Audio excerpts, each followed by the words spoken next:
Hey everybody, it's me again, Kim. I am here with you today to do a short vinyasa tutorial. So vinyasa or Sun Salutation A is a great way to just kind of work out the kinks in your body. If you're working from home and you're starting to feel a little bit stiff from sitting all the time, maybe you just need to take a little mental break and get grounded. So taking a few of these anytime during the day would be an awesome idea.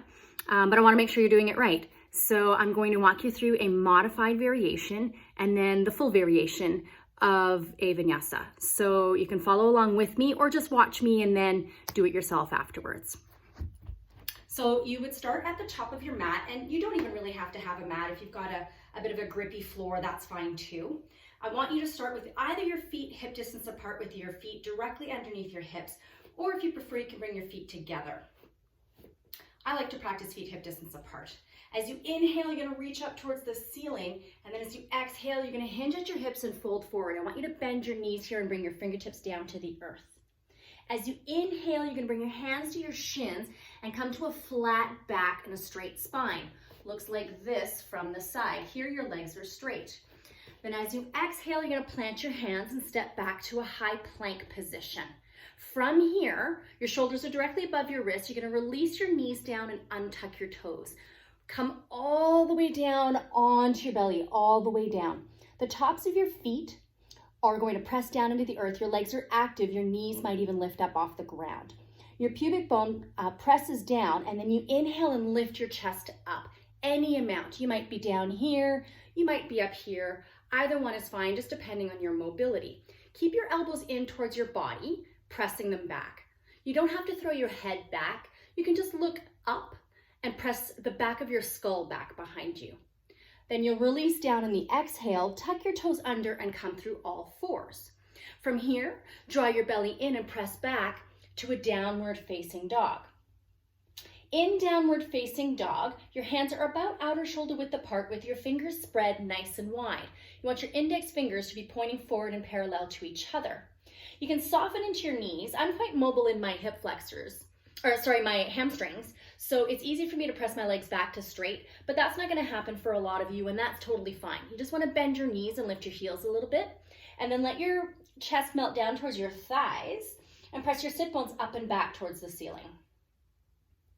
Take a few breaths here. And then as you finish up your breaths, you can come forward. Inhale, halfway lift once again.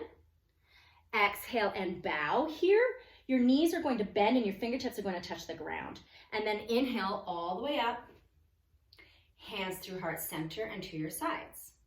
So that's a modified variation. I'm going to walk you through a full variation with chatturanga now. So that would look like this. Inhale, arms up towards the ceiling.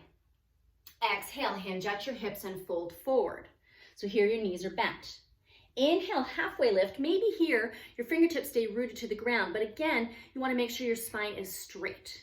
Exhale, plant your hands down, step back to your high plank position.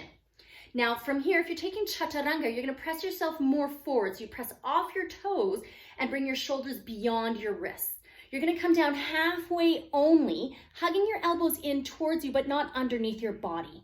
Then roll over your toes, lift your thighs up off the mat, keep them off the mat, press your chest forward, all the way forward, shoulders back, look up.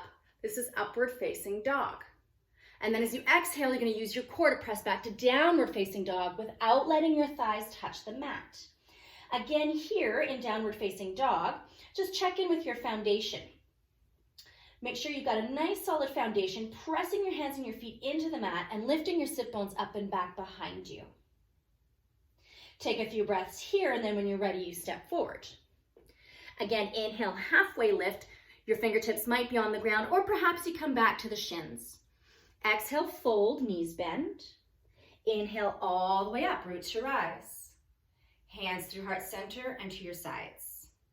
You can do that 3 to 5 times just to give yourself a little bit of a stretch, a little bit of a grounding, a little bit of a movement in order to kind of work out the kinks from sitting all day long if that's what you're doing.